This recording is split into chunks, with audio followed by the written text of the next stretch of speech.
namanya zoom in zoom out, which is very helpful if you can master this gitu ya. Zoom in zoom out tuh dalam arti kayak ketika melihat hidup, ketika kita melihat di situasi saat ini, kita zoom in banget nih ke jam ini, ke menit ini. Ya gue lagi kerja nih, kita lagi ngobrol, lagi merekam podcast ini.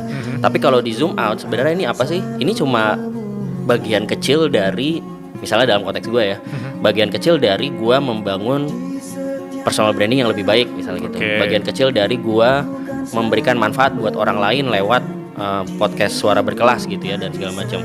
Dan ini hanyalah bagian kecil dari usia 30-an gue, di mana gue masih mendalami apa yang menurut gue jadi kekuatan gue gitu.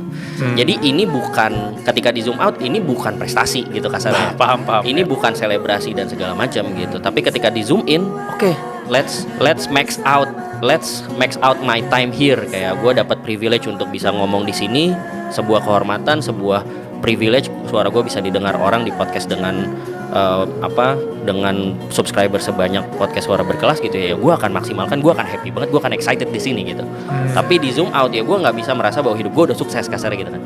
Ini hanya bagian kecil dari narasi besar yang lagi gue bikin gitu. Nah sebenarnya tiap orang harus punya kemampuan zoom in zoom out, karena jangan sampai lu zoom in hidup lu lagi nelangsa banget terus lu merasa hidup lu whole life gagal gitu. Padahal itu cuma fragmen kecil gitu. Lo harus bisa zoom out juga. Ini tuh fase apa ya dalam hidup gue gitu.